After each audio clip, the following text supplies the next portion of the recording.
Good afternoon, everybody. Welcome to At the Table with Tom and Eric, a podcast, a show all about people who play games. I'm Tom. Hi there, and I'm Eric. Our guest today is a multi-instrumentalist composer and songwriter. He's also the host of the music podcast Strong Songs and a co-host of the video game podcast Triple Click and the composer of the soundtrack for the upcoming Iridia, The Paths We Dare Tread.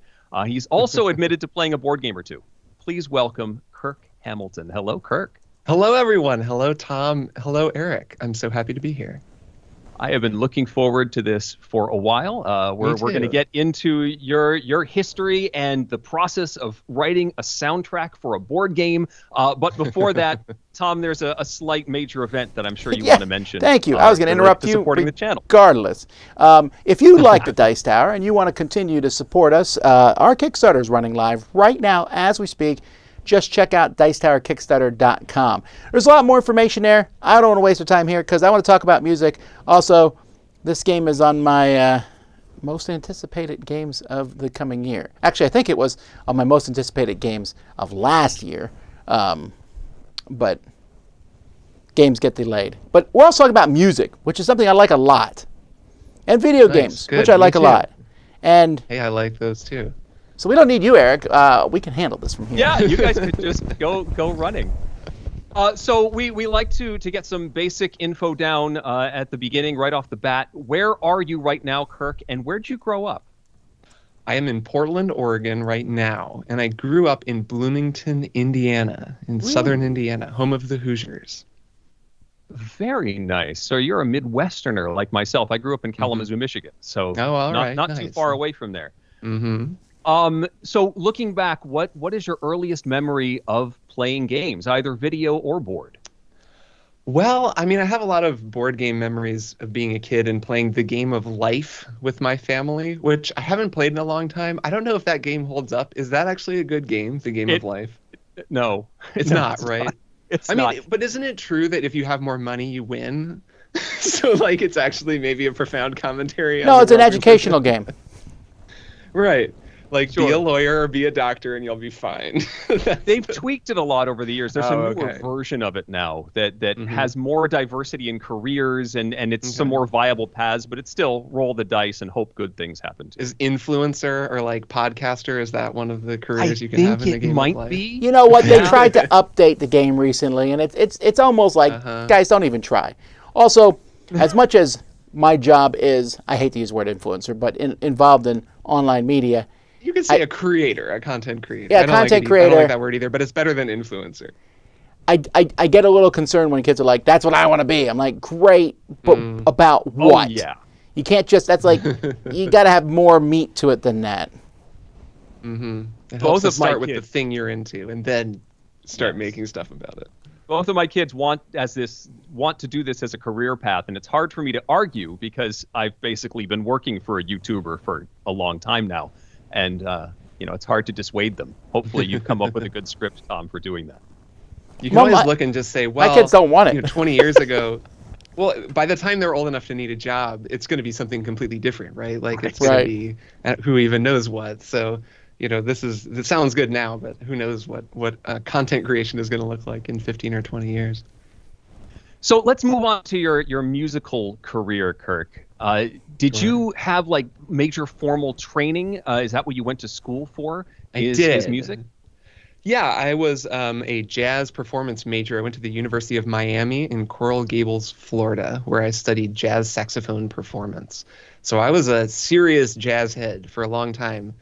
In high school, in my high school at Bloomington, Indiana, we had a great music program. I had a wonderful music director, played a ton of jazz. There's kind of a whole Midwestern jazz scene, so I had come up in that jazz ed scene, learning from Jamie Emersold and David Baker and all of these luminaries of Midwest jazz. So I was really into it, and then I went down to Miami, which is a great program, studied jazz saxophone, got pretty good at saxophone, and then moved out to San Francisco, where I played and, gigged and taught jazz for about 10 years.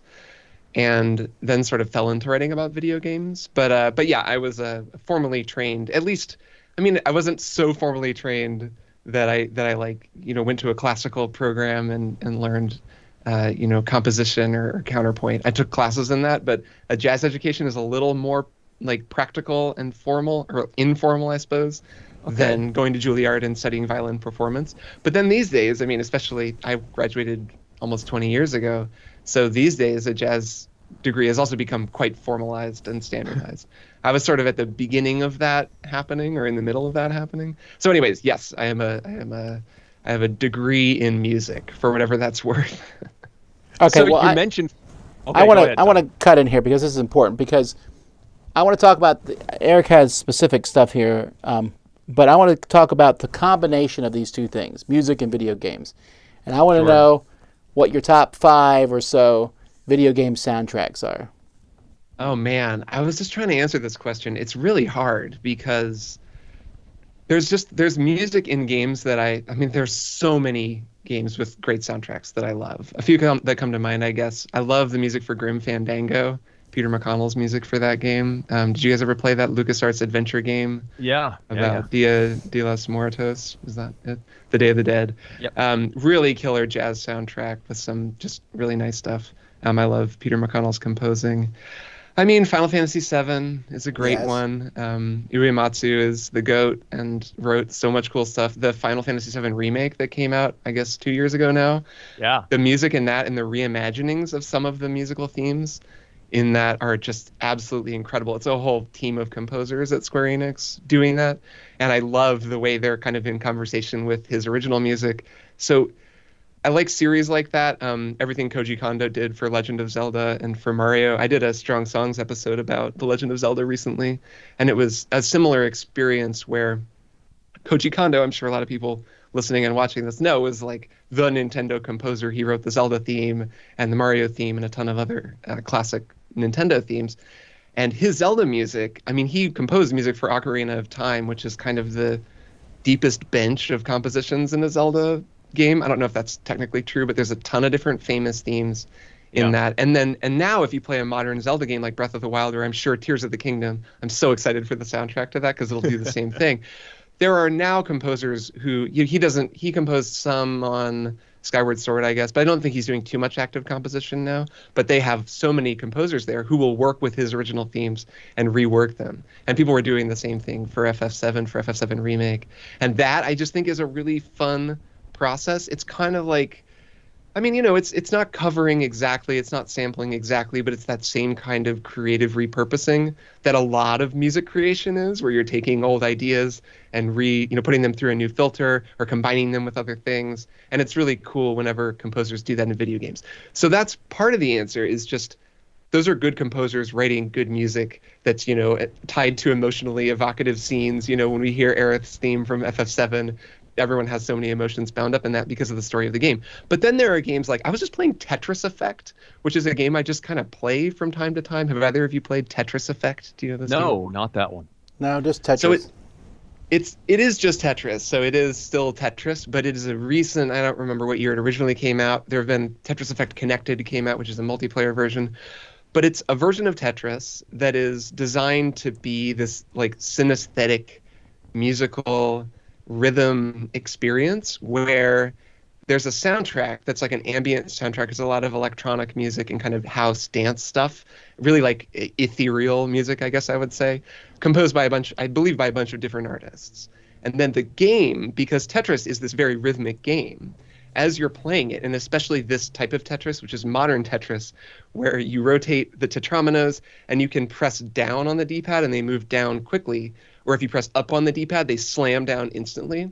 So if you're going for speed, which there's a timer you can go for speed, if you're really good, which some people are scary good at Tetris, you get in this mode where you're moving the squares and then bam, like slamming them down because you know exactly what you're doing. So it's like a very rhythmic game where, move, like rotate, slam, drop, slam, then like bars disappear. So all of those moves are synced up with the music and cause like musical elements to pop off of the screen at you, or sorry, out of the earphones, I guess, at you, along with the game as you're playing it. And then as it starts to speed up, the more you're playing it. If you remember in old Tetris, the music would speed up, bum, da da dun, da da dun, da dun, da da dun, da da dun, and you're like, trying to keep up. Yes. This is a similar thing, but the music is much more elaborate, and it's all designed in with the game. So you're having this like trance-like Zen experience, kind of. I say Zen, I'm speaking kind of broadly, I guess, but like a trance-like kind of synesthetic experience, and that's what the game has been expressly designed to do. So that kind of thing. A game like Journey or Flower, Austin Wintory's music on Journey, those are some kind of older games that like build the music into the experience of the game. That's some of the most exciting stuff in video games, is where it's almost like you're playing a musical experience, because the act of playing a game can be so much like playing a musical instrument, that when a game combines with music in that way, that makes you a part of the creation and part of the rhythm, that's some of the most exciting stuff for me as a musician, not just as someone who likes music, but as like a musician who plays video games. Well, that is interesting, because there's a game I just got, it's been a while, I forget the name of it, not Sackhead, Sackboy. Sackboy? Yeah, Sackboy uses music and is that mixes Little Big Planet or the Sackboy platformer? I guess either way. The one for the PS5, the new one that just came out, it's called A Big Adventure, but it takes pop music and mixes it into the game. But I was reading an article about the original Mario soundtrack, and one of the things that's fascinating about it is that you have to listen to this music over and over and over and over and over and over again, and not be driven insane by it. And the composer did a good job with that, and Zelda. It's fascinating to me he did both, because that's mind-blowing. Zelda is still one of my favorite soundtracks of all time. That, Final incredible. Fantasy, and probably Skyrim. Yeah, Skyrim, man, very good music in that game as well. Yeah, that challenge, the challenge of making music that you can listen to for a really long time, that's a real thing. And I don't know how consciously composers always thought of it, since I think sometimes they really were just kind of cranking out a melody, and I don't think that it was always as thoughtful and aware of a process as it feels like it maybe was now. But that's certainly true for Mario, especially. The music loops, it also accelerates toward the end of a level, and because original Mario levels are pretty short, you don't have to listen to it as many repetitions as you would in a game like Chrono Trigger or whatever, an old Final Fantasy game, where you could just be walking around in a town just hearing the same thing over and over again. And that can be where sometimes with older games you will run into the thing where you're like, oh my god, I can't hear this town theme again. Like, I'm so sick of it, just because you're stuck or you just have been listening to it for way too long. That was one of my first encounters with your work, Kirk, was your Strong Songs episode about the Mario theme, which is just a stellar breakdown. Tom, if you haven't heard this, or folks watching, if you haven't heard this episode, it's a wonderful introduction to the way it's structured, and because you only have, what was it, 4 channels of audio. I think that's right. Produce this. It was like a rhythm track and 3, right? A rhythm track and 3 different synth tracks, I believe. That's right. And how you can produce melody and just a kick and tune from just that amount of paint in the canvas is really, really cool. Yeah, it's remarkable. Like the amount that they got out of having a lot of restraints on them was inspiring in a way that I find inspiring now as a composer, just because I play a ton of instruments now. I've got the whole modern digital recording setup where I can sample anything and create a billion channels just on my laptop. And it's nice having all of those, possibilities, because you can go in any direction you want. But there are times where I'm sitting there trying to write music, and then I just think, man, if I just had a bass clarinet and a microphone and that was all I had, I could make a piece of music out of that. If I could multi-track it and, mic it however I wanted, I could make probably something that would be more interesting and immediately striking sounding than this thing I'm doing right now, where I'm like kind of writing orchestra pads and big percussion things and like overdubbing guitars and writing a big horn section. Like, it would actually be more interesting if I were forcing myself to work with restraints. So that's something I'm trying to do more as a composer. And when you look back at those old, especially 8-bit game soundtracks, it's incredible what they were doing with 3 voices and a noise channel that was really supposed to be for sound effects, but they figured out, and they get like a groove out of it, and that's all you really need if you have a really strong melody and good ideas.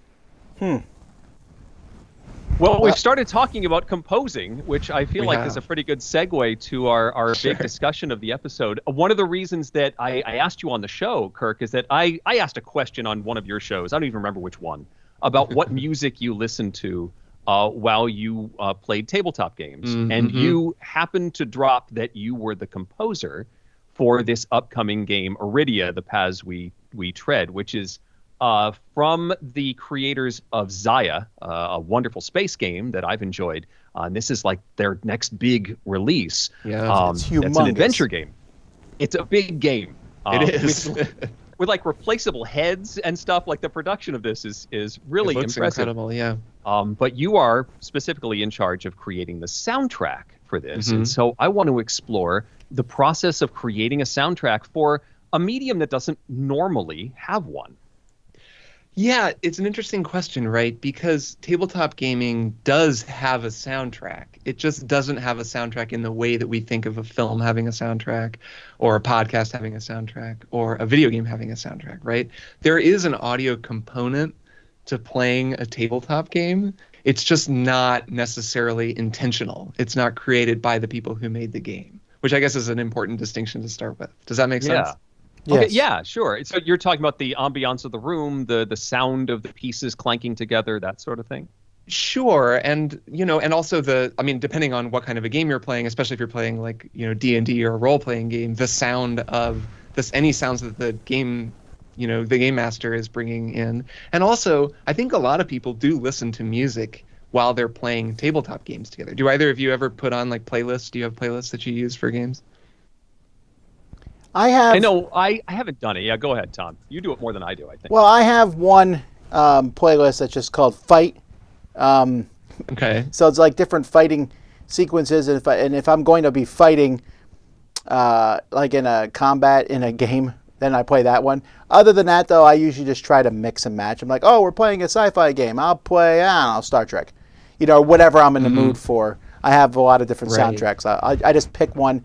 Sometimes I'll do a motif like Western. There, you can find some nice Spotify Western scores if you're playing a Western game. But that's what I would do. But I found some people don't like soundtracks during games. Interesting. Why do they say they don't like them? I think some people find it distracting. Some people I found don't listen to music in the background. Yep. Do you think that it matters what music you're listening to? This is really just me performing research on you guys as I work on this music so I can get more information on what people like. Because I've thought about this. Like, I thought a lot about what makes for good accompaniment music versus, front and center listening music. And it's interesting. So, Tom, you said you pick like Star Trek music, or maybe, like Ennio Morricone, or some like Western famous, Right. Good, the Bad, and the Ugly soundtrack to play if you're doing a game that's Western themed. And like those kinds of soundtracks, there's no words, for example, or sometimes there's not even a super strong melody. So it's just kind of textural, and it can be more in the background. But then I'm sure if you're not careful, right, there's a lot of melody, or it's kind of more noticeable. It's a little bit more, it sits in your ear a little bit more, and it makes it kind of harder to focus.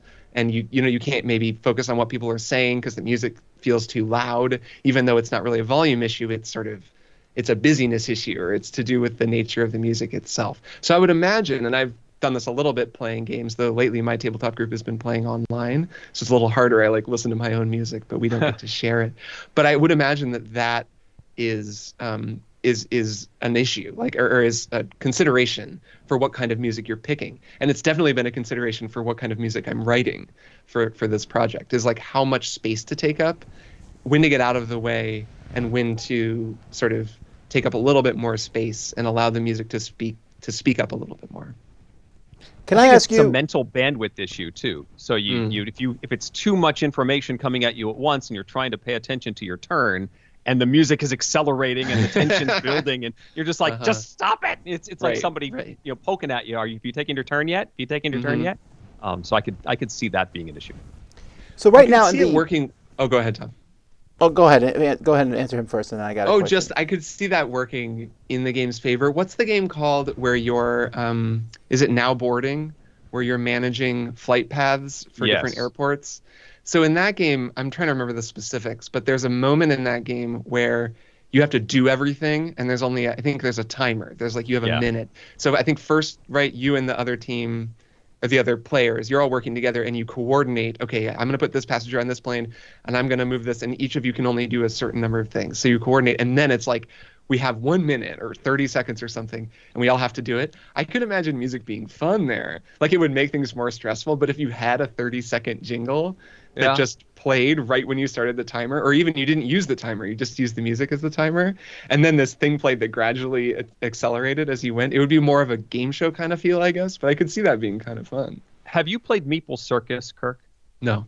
So it's a dexterity game where you're stacking meeples, and it's circus themed, and it has a built-in musical soundtrack that does exactly what you're talking about. Oh, there. okay. You start the music, and it's the oh god, and sometimes you have to do actions related to sound effects. There will be cymbal crashes and that sort of thing you then have to clap your hands or run around the table or applaud, and it is very much themed with the music, and it's part of the tension of doing it in the first place. Right. That sounds a little gimmicky, or that sounds like it could become pretty. It's like a gimmick. If it's playing circus music, yeah, pretty gimmicky. Where you could, I think there are degrees of subtlety there. Where, cueing the music to line up with the thing, let alone having the game tell you to do things musically. Like, there's a whole spectrum, right? All the way to just, here's an ambient track, it plays in the background while we're doing this thing. We can turn it off if we want. So, when it comes to board games, soundtracks is not particularly common at all. In fact, very few exist. For a while, Flying Frog Productions was putting out soundtracks, and they were fairly looked down upon. There's games that come with built-in timer soundtracks like Escape, but it's not a very common thing. Do you think? What are your thoughts on that? Like, why? Why?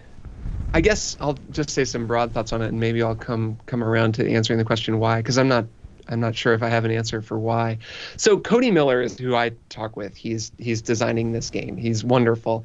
And the way that this happened was just that he came to me because I think he listened to some of my podcasts, he listened to Triple Click. He knows I make music, and he's like, hey man, I just thought this would be kind of fun. Would you be interested in making a theme for this game that would play during our Kickstarter video? So, because Iridia is a Kickstarter game, it was very successful on Kickstarter and now is totally crowdfunded. So he's into like presenting the game to people in that way. And so I was like, yeah, that sounds fun. I don't know. I've never really even thought about a tabletop game having a theme song, right? Like you said, Tom, like it's not an association I had, and I'm far from a tabletop expert, but I just didn't think of it as a thing. So that's where we started, and I wrote this theme that played during the Kickstarter video. And then as a stretch goal, he was like, it might be kind of fun. We have more money. We're adding some more to the project. It would be fun what if you like composed some songs that we could have actually be the soundtrack for the game, and maybe we come up with some way to suggest to people, oh, well, this song is meant for this part of the game and this is meant for this part of the game. So we've come at it from a kind of organic way, like an organic method. It just started as, well, write us a theme, it'll be fun, whatever. And now we're still kind of in that mentality of, well, we'll see what this is. It could just be that I write 5 pieces that line up with 5 different aspects of the game, or, to pick a number. And then we just tell people, well, these pieces are the music of this world. Because Iridia is a game that is a whole world and a whole, it's like a whole long saga that you go on, there can kind of just be music that you listen to when you're not even playing the game that's just sort of nice music that evokes certain feelings and emotions that you associate with the game because it was kind of composed with that intention. But it could also just stand alone. Someone could just listen to it totally separate from the game. So we've kind of lowered the bar for what function the music needs to perform, which I think is good. It frees me up as a composer because I don't have to do things like, okay, it needs to be 30 seconds. It needs to accelerate toward the end because it's going to be used as a timer. Like, we're not doing anything like that. It's been much more loose. And I should say I'm still composing it and still, figuring out how exactly it's going to work. It could be we indicate in some way in the game that, this music should play here, this music should play there, and people can just stream it from wherever. Maybe we don't get that specific and it's just kind of an abstract thing. So that's what we're doing. And I think that approach works because, at least when I look at video game soundtracks and I look at the relationships that people have with video game music, I think that the music means a lot to them because they heard it while they were playing the game and they associate it with the game. And I think that it functions it serves a kind of memory function for a lot of people. This is certainly true for me with my favorite video game soundtracks. When I hear music from the original Monkey Island or from Final Fantasy VII, it's like your sense of smell. But because video games don't smell, it's the next best thing. You know how your sense of smell is super tied to your memory when you smell like, a place that you haven't smelled since you were a kid, it takes you back there. So I think that music for games kind of works the same way. When you hear that theme that you haven't heard in 20 years, you remember the room you were sitting in when you were 13 or whatever and playing the game.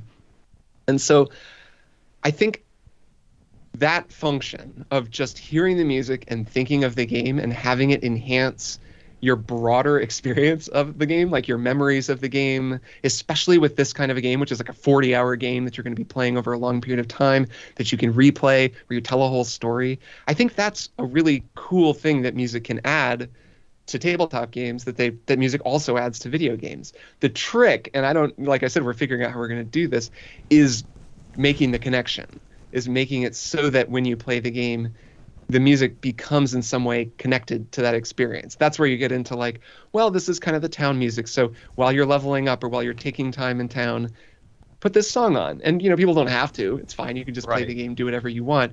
But if you do listen to it, it's been kind of tailored to that experience. And then over time, you start to form that association with the music. And then you're just sitting on your own, you're working and whatever. And you're like, oh, I'm going to put on the Iridia soundtrack because it's kind of, backgroundy, chill, pretty music. And then you're hearing it and you're like, oh, man, I remember this and that. And you're having those memories of the game. And I think that is like a really cool thing that music can do.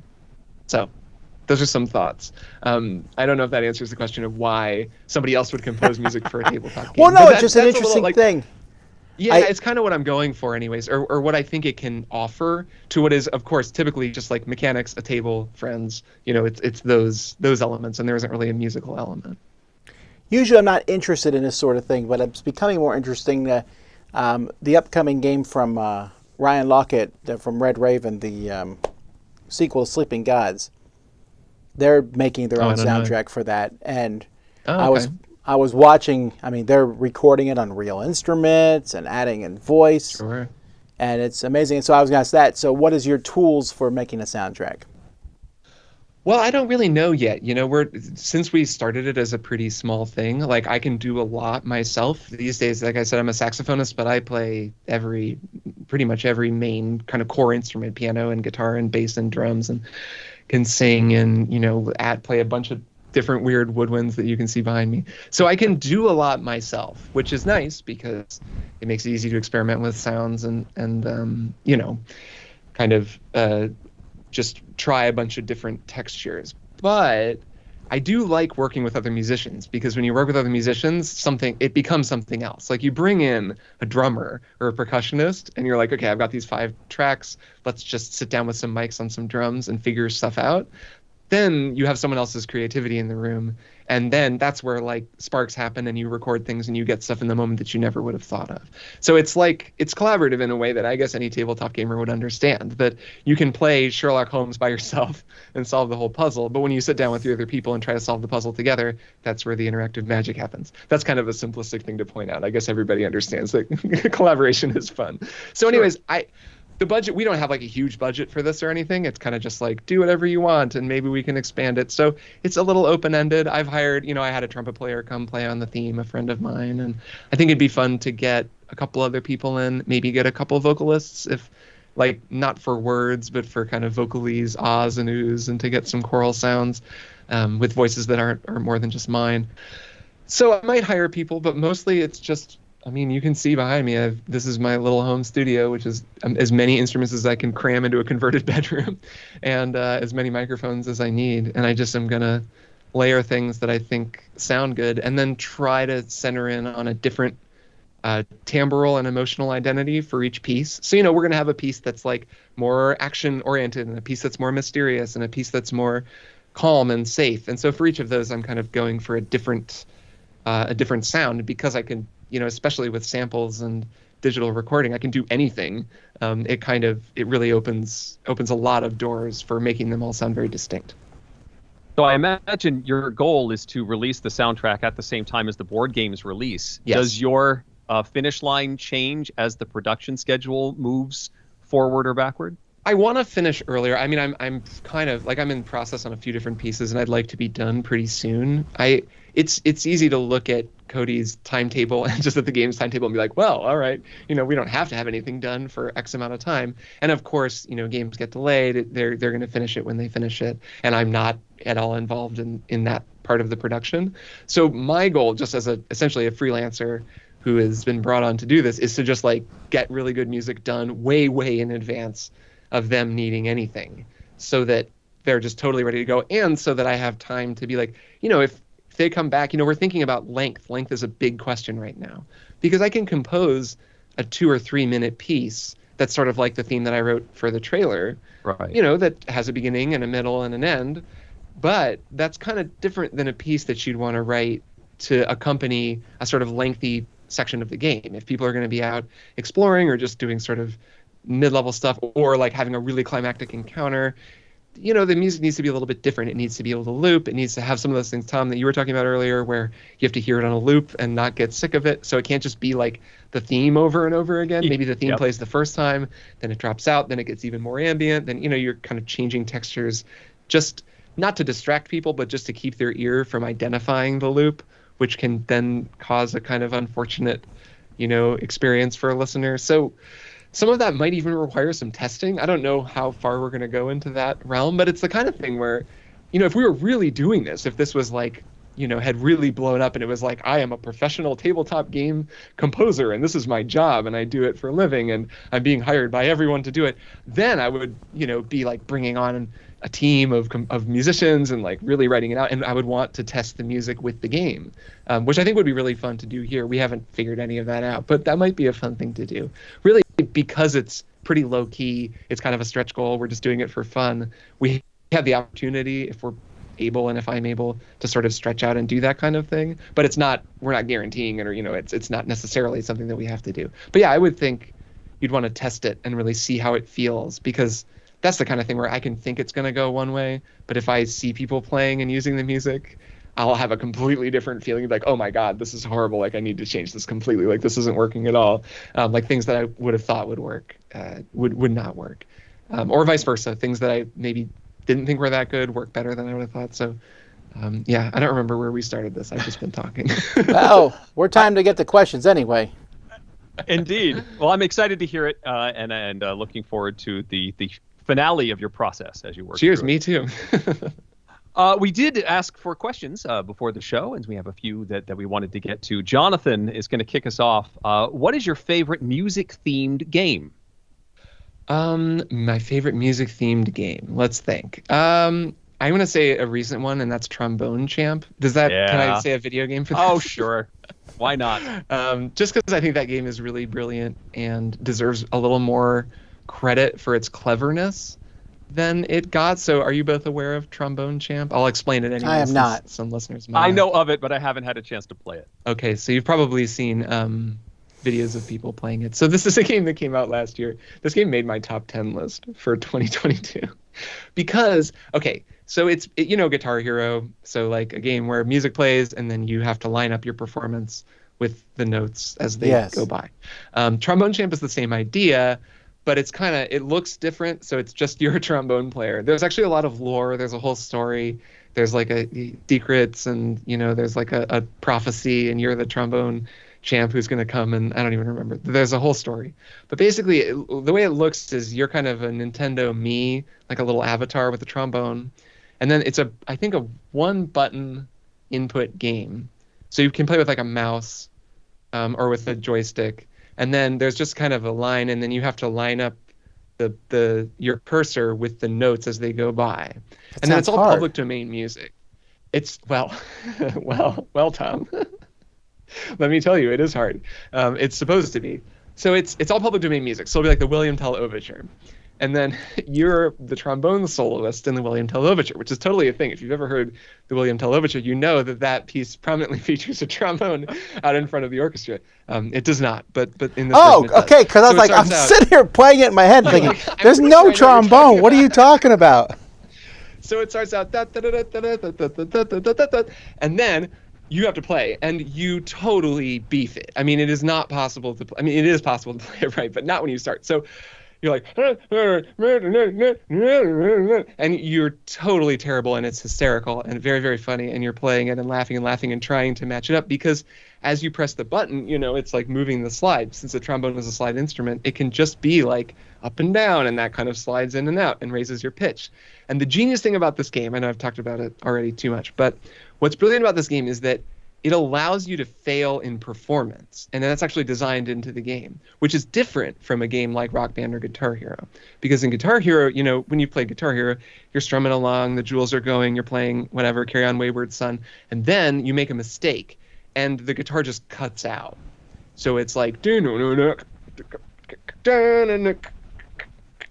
then the crowd kind of starts booing, and it's a big bummer, right? And you're sort of just like, crap, wait, I can't keep up.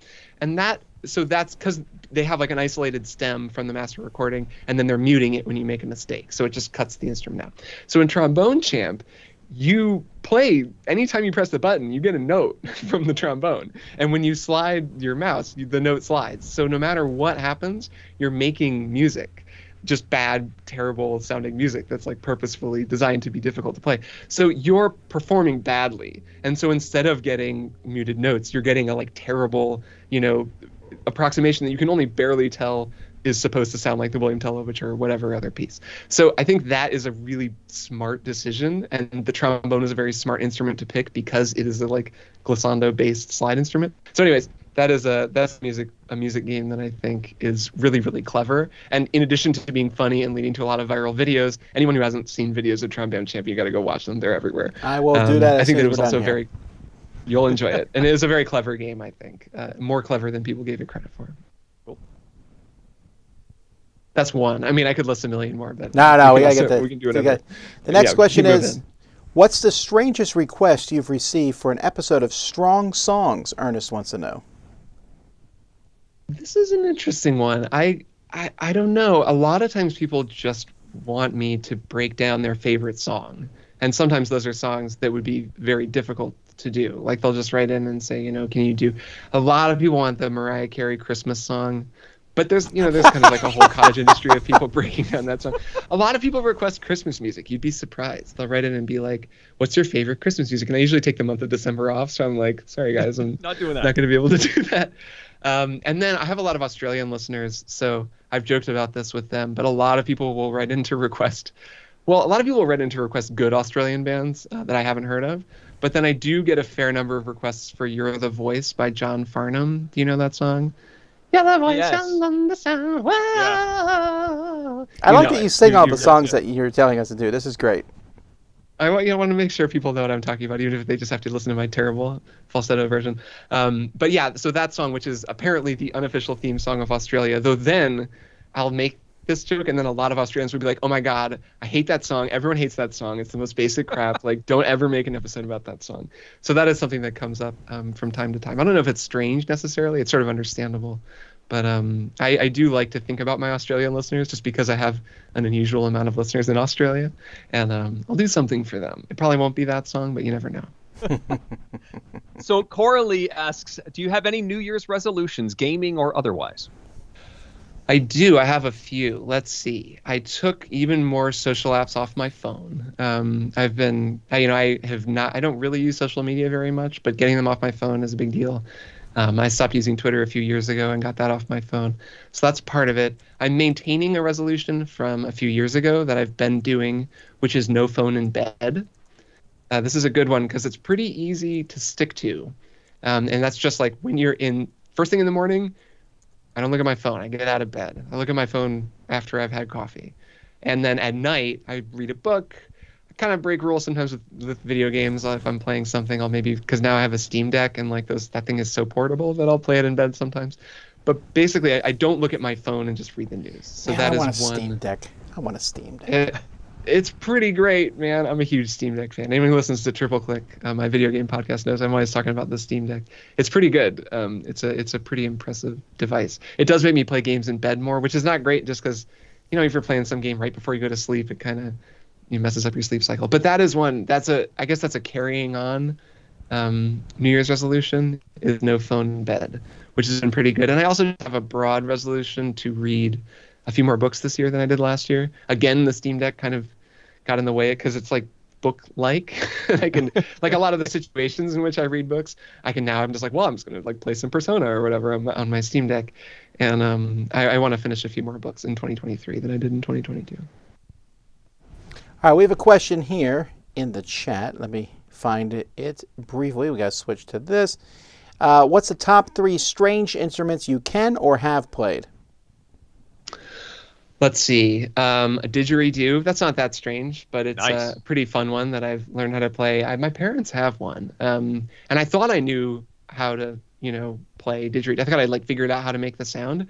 There is some. I should find this guy's name. I wonder if I can find it. There is an Aboriginal YouTuber, an Australian Aborigine, who plays the didgeridoo like legit, like does the like cultural tradition of the didgeridoo. Holy crap! It made me just realize how incredible you can be at that instrument, how vocal it is, and how it ties in with so many vocal traditions, and just opened my ears to like what is possible in the didgeridoo. So that is an unusual instrument that I've learned how to play, but then have since learned that I know nothing about, and would have to learn a lot more about to play. So that's one.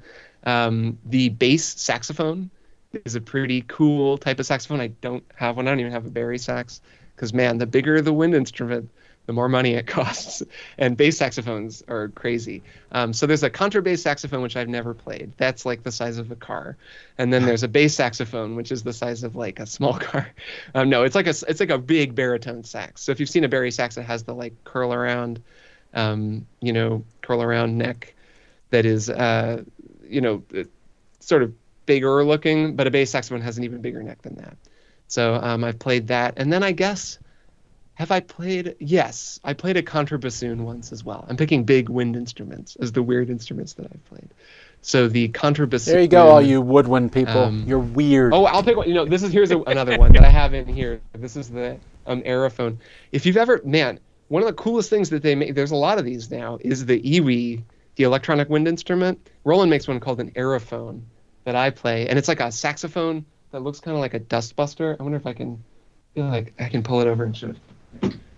Get it. I don't know if it'll reach. Can you see this? Okay, yeah. Wow. So it looks kind of like a dustbuster. It's like a plastic saxophone. You kind of play it like this. I don't have it plugged in, or I demonstrate it, but it's like it makes all kinds of sounds. It's like a MIDI device that you blow into. So like part of it has a MIDI assignment parameter for breath intensity, and you can bend with your embouchure as well. So you can play.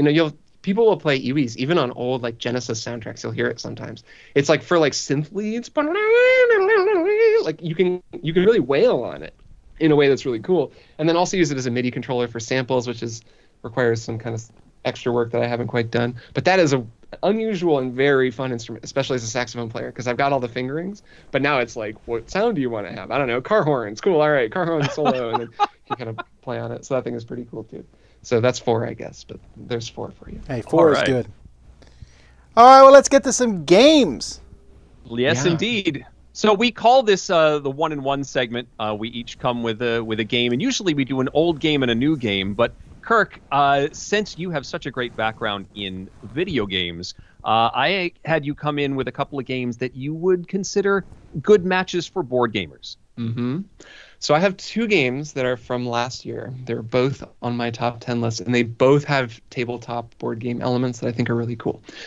The first is a story-based sort of life game called Citizen Sleeper. Do either of you know Citizen Sleeper? It is on my list. It's actually, I think, on sale right now. I was really interested to try it out, but I haven't played it yet. This You just is a assume no from wonderful me. game. Okay, so this is a wonderful game designed by a designer named Gareth Damian Martin. They have an earlier game that I think some people will know that I haven't played. I think is like a roguelike kind of a thing. And now Citizen Sleeper is their second game. And it's been very successful, which is pretty cool to see.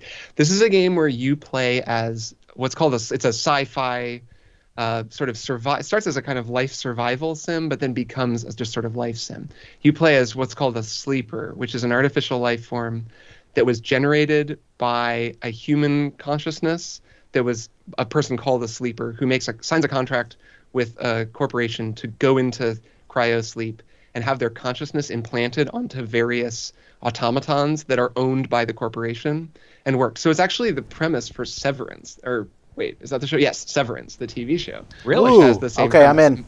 Amazing TV show. So it starts with that premise, which is just, I think, a coincidence. I believe that Gareth Damian Martin has said that was a coincidence, but it's very there. Where so you're playing as what would be an innie in Severance, but you awaken on this space station called the Eye, and you're kind of on your own. You've escaped you are on your own. You've escaped from corporate control, and you're trying to like forge a life on this remote, independent space station. So the game works. The reason that it's like a tabletop game is that you're assigned a certain number of dice each day, and the dice correspond with how your body is doing. Because you're an artificial construct, your body is kind of always deteriorating because you have built-in obsolescence. So at first you're just trying to get materials to survive and just find some kind of purchase, because you don't know anyone. You're just like, we're in a shipping container and you're alone on this kind of, this scrappy space station. So you're trying to like find parts to repair yourself and get the drugs basically that you need to take to fix your body. And as your body deteriorates, you get fewer dice. So each day you have, say you start, I think, with 6 dice or 5 dies. And each activity that you do, so you want to go and like do some work to try to get some scrap metal, or try to earn some money by gambling, or go talk to someone, or try to ingratiate yourself to someone by doing work for them. You use a dice to do that, and the higher the dice number that you've rolled, the better your chances of success. And then as your condition deteriorates, you get fewer and fewer dice. So things get harder and harder, and your possibilities sort of shrink. So at first it's really tough because it's very stressful. There's like a bounty hunter looking for you because you have a like tracker implanted in you, and no one likes you, no one really wants you around. People don't trust you because you're not fully human. And then over the course of the game, it blooms into this wonderful, like super humanist storytelling, just series of stories. And you get more and more established. You get safer. I mean, at this point, I played all the way through to every single ending of this game. I'm still on the Eye. I'm doing great. Like I've got a really good thing going, and I'm able to help people more. And there's so much smart storytelling in the way that its systems work. And this is a game that could be done as a tabletop game. This could be a game where you roll dice. There are just cards or booklets that you read for each character. Like it has that kind of tactile feel, because the dice mechanic is really sort of front and center. So it's cool. It's got some in common with Disco Elysium in that you're doing dice rolls for those sorts of life events, but it's not quite as gamey. Like it's more just you're choosing what to do, and then the stories play out a certain way. Anyways, that's a long explanation for how it works. But I guess I like it just because the writing is wonderful. It's really just surprisingly, it just has really stuck with me. I'm still playing it. I mean, I don't need to talk about it on any podcast anymore. I just really love it. It's like reading a good book, and I'm really a huge fan of it. I think Gareth Damian Martin is a wonderful writer and designer. So Citizen Sleeper, that's my first one.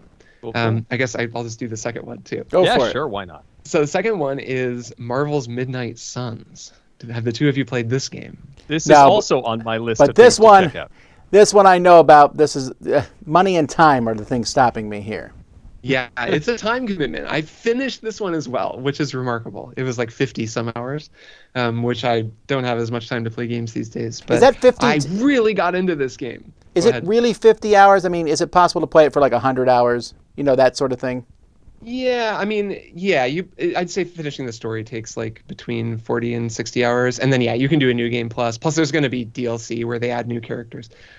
This game really feels to me like a tabletop game. So this is a card-based tactics game. It's from Firaxis Games. Solomon, what's his name? Jake Solomon?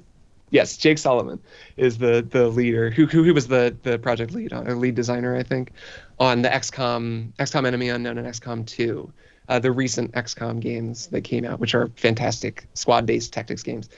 This is a Marvel, I don't want to say a Marvel version of that, because it's actually not Marvel XCOM. It's a card-based tactics game, and I've been playing a lot of Gloomhaven with my tabletop group, and it kind of works like Gloomhaven. It kind of works like Sentinels of the Multiverse, and I'm sure the two of you know that game, where it's like a combination of cards from different Marvel heroes that you draw out of a collected deck, and then play to work through these battles. So, you'll be controlling Magic.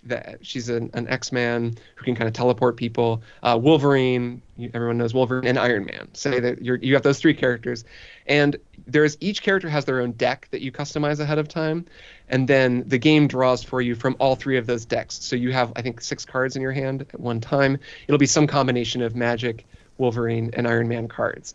And then on your turn, you can play 3 cards, but a lot of the cards allow you to get extra plays or recycle plays if you get a KO on the card. So it's kind of this really complex card-based tactics game where it's very positional. The characters are on the battlefield and you're moving them around with the cards. And then the enemies all have a turn too. So they, on their turn, they can attack you and do all sorts of things. So that's the tactics of it all, which is really, really fun. And especially as it goes, this is a game we talked about on Triple Click, and we each played 5 or 6 hours of it. And I was like, this is a cool game. This seems cool. And then I played another 20 hours of it. And it was like, I'm obsessed with this game. This game is amazing, which is something I've seen from a lot of people. And that's one reason I want to talk about it. That's why I haven't got it yet. Yeah, you don't want to go down that rabbit hole. It really sucks you in, because the other part of this game that I should mention is it's also a kind of social sim. So you're in between missions, which you're playing with your cards and are really fun and really well designed. You're back at this Abbey, it's called, which is kind of like Xavier's Mansion in the X-Men or whatever, Avengers HQ. It's your headquarters as this cataclysmic, apocalypse is happening in the world outside. You're kind of safe here. And your team, they all come to hang out there. So there's a bunch of Marvel characters all hanging out together. So you've got Spider-Man and Iron Man and Magic and Nico, I'm forgetting her last name, from Runaways, and whatever, a bunch of other characters. And they're all interacting, and then you play a character called Hunter, who's a made-up character. You become friends with all of them. So you have to hang out with them to kind of unlock better abilities and get new cards. You kind of send them off on missions so they can unlock new cards, customize their deck, unlock things you earned on the last mission. You kind of walk around this compound and do a lot of talking. And there's a really involved story in this game that's very... I really liked it. It's hard to call it good because I think that's just a little more subjective. I really enjoyed the story. It feels like a 90s kind of Marvel-y X-Men cartoon. It has kind of 90s humor, like Buffy-style jokes, but it's also kind of serious and dramatic. It just has that sort of a feel. It's really sprawling. There's a million moments for every character to talk. It's 50 hours long. And the story really grew on me. I mean, all the characters really grew on me. Magic in particular, who's an X-Man character I didn't even know about. I thought she was a made-up character for the game when it started. And by the end, I'm like, Magic, when are they making a Magic movie? I want more Magic. She's so cool. She was like the queen of Limbo and has a whole thing with Mephisto, and she makes portals from the game Portal, so you can use. She's a really tragic backstory. She does have a tragic, and you learn all about it, and it is appropriately serious about that stuff, and you really get to know her. She's really wonderfully performs well. Anyways, every character kind of has their moments, and some characters are better than others, but the story part is really good. And then you get into this cycle like Fire Emblem Three Houses or Persona, one of those games where you do your social stuff, you go talk to everybody, you've kind of got your chores at home, and then it's like, well, it's time to go do a mission. I guess I'll go do a mission. You go do the mission, you beat it, you get home, and then it's like, well, it's a new day, because I'm going to go do my chores again, and then soon it's been 3 hours, and you're just playing and playing and playing and playing. So it's very compulsively playable, but just a fantastic game. I mean, now that I've finished it, I'm really blown away by it. I think it's a wonderful game that I get the sense it's not doing as well as it could, which is a shame because it's just so interesting. I'm amazed it got made. It's so weird. It's got so much going on. It takes so many big swings and has so many weird character moments and fun interactions, and it's just, I don't know. It's a really wonderful game that I think more people should play. So that's my other pick.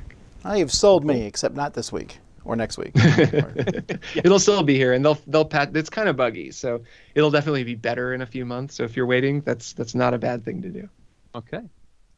So I have a short game and something that's more of a commitment. The short game is a mystery game. It's the latest from the Holiday Hijinks series from Grand Gamers Guild, which is just like a small 18-card mystery game. Sort of like Unlock, which I know you've played, Kirk. Yes, we just played that again. A lot of the other mystery-style games. Previous entries in this series have been pretty simple. They're very much aimed at a family experience. But this one is double the playtime, which is 2 hours instead of 1 hour. And it has you working your way through the deck multiple times in a Groundhog Day sort of scenario. Okay. So you will actually get to, as you gain more cards, you gain more items that you can use to interact with the environment. You're using an app or a web-based app to interact with this stuff and solving puzzles, but then you have to reset and go through again, and the puzzles are slightly different. And you may encounter the same puzzle but with new parameters, and the whole thing just loops in on itself in such a cool way. This is easily my favorite of the series, the Groundhog Gambit from Grand Gamers Guild. Very, very cool. And the second game is that I finally got my family to jump in on Pandemic Legacy Season 0. Hell yeah. Which is the Cold War one, where you're going around, and the disease in this iteration is spies that have shown up, and if you get too many of those, they'll bring out surveillance, which can cause damage to your characters, and you've got these cool little passports and identities, and really thematic and fun. So far, really enjoying it. It's tricky. The one annoyance is a production glitch. There's this mechanic that if there are too many spies in a zone and you start your turn there, they will take out one of your covers, and your passport, your ID, has little circles that you scratch off. And something happened with this scratch off, the silvery scratch off stuff doesn't come off properly, and you end up like digging into the paper and you can't read it well. And it just takes you out. You're like in this thematic experience, and suddenly you're like, oh, this thing doesn't work. And it's rather frustrating. So, but beyond that, it's still Pandemic Legacy, and I still really, really like it. You have to go online and look at spreadsheets to figure out whether you survive an encounter or not with this stupid scratch-off thing. I remember we played through Pandemic Legacy Season 1, I guess, with some friends, and the scratchers were just... That was the ultimate reward. It wasn't even the narrative reward. It was like, if you get this right, I can't remember the parameters, but it's like, if you do this right, we're going to get to do a scratcher. And we're like, oh man, we got to do it. And the months where we would screw up and not get the scratcher, it was the most disappointing thing, just because we just wanted to scratch it off and see what was under there. You need to try Season 2, Kirk, because the That's true. Is like a lot of scratchers. Part of it's actually an action. Like if you achieve this particular set of actions, you can then unlock stuff, and you're exploring the board. Hell yeah, they're giving the people what they want in the sequel. That's awesome. If that's what you like, Season 2 is for you. Nice. All Tom, right. how about you? Real quick, new game is City Builder Ancient World. This is from Connor Magui, from Inside Up Games. This is about building a city. You are placing tiles, Carcassonne-ish style, in your own little city area, trying to form different spots to put people in and put monuments in. It is a co-op or competitive game. I've only played a competitive game, and that's good, so I'm assuming the cooperative game's trash. It's okay. I've played it. You've played the co-op version? I've played both versions, yeah. And which one's better? I think I like the co-op better, actually. Okay, so I stand by what I just said. Anyhow, it's interesting, it's fun, it has beautiful art. It does leave you slightly cold, and you very much do not pay attention to what other people are doing too much. But there is also some interesting player interaction, and that's all I'll say, because I'm down to 2 minutes. My old game, I don't have any old games. Here's the problem. We stuck the whole library on the cruise ship. So I'm just going to talk about Final Fantasy Tactics again. Oh, man. I'm playing through it again. This is, I think, my 8th time through this game, and it is still the greatest video game ever made. Well, in the top 3 at least. Yeah. And if you never played it, you got to play it. And also, for the love of all holy, why does no one make games like this? They made one for the Advance, which wasn't very good. It was okay at best. There's Ogre Tactics, and there's a new one that's similar to this, but stop giving us online Final Fantasy. I don't need that garbage. I want Final Fantasy Tactics 2023. I have some things to tell you, Tom. First of all, there's an article that you would dig. This is way back when I was writing for Kotaku. I interviewed a bunch of game designers about Final Fantasy Tactics and why they love it, and got a bunch of very fun answers about the specific things they love in that game that any huge fan of that game would like. I'll send you a link. 2. Thank you. Triangle Strategy. Have you heard of that game? Project Triangle Strategy? I think it's just called Triangle Strategy. That's a very FF Tactics-like game that recently came out, along with the Tactics Ogre remake. There's kind of a lot of tactics games out right now, if you like tactics. But I've heard Jason Schreier, my co-host of Triple Click, loves these games. He really liked Triangle Strategy, and that's a whole new thing. terrible name, but the same, very much like Tactics, the same kind of story, same kind of gameplay. Ooh. And Tactics Ogre. And I believe the Pixel remaster, I'm kind of winging it, but I think that the Pixel remaster of FF Tactics is going to come out soon. I think it might be out this year, which is like a, sort of refurbished remake. I should double check myself on that. But I do think there's going to be a new way to play that, which will also be pretty cool. Anyways, that's awesome that you love that. I love that game too. It's amazing. Well, Kirk, you've added a whole bunch of games to Tom's wish list. He's gonna be Sorry, This is Tom. a terrible show. Kirk, it has been a delight to talk with you. If people want to know more about what you're up to, where's the best place to go? Well, they can go to my website, kirkhamilton.com. I have like a newsletter that I post stuff in. Like I said, I don't really use social media that much anymore. Like I'm on Twitter at Kirk Hamilton, but I don't really tweet. So kirkhamilton.substack, I think is what it is. If you go to my website, go to kirkhamilton.com. You can find all the different ways to follow me. I mean, I'm on YouTube and Instagram and whatever. And listen to Strong Songs and Triple Click. Those are my two podcasts about music and video games, respectively. They're both excellent, and it's Thanks, been man. a joy. Kirk, thank you. Sure, my pleasure. This has been really fun. All right, folks. Well, that's the time we have for today. I got to go buy some stuff. I don't, actually. But until next time, I'm Tom Vassell. I'm Eric Summerer. And you've been watching At the Table. Thank you for joining us today. We'll see you again in 2 weeks when our guest will be Tim Fowers. At the Table is produced by Tom and me with assistance from Roy Kennedy, Wendy Yee, and Chris Yee. I forgot to grab a pun this week, so we'll have 2 next time. And support for everything at the Dice Tower comes from viewers and listeners like you. Reach out to us on Facebook or Twitter, or to Tom at Dicetower.com or Eric at Dicetower.com. Until we see you again, from all of us at the table, have fun gaming. Woohoo!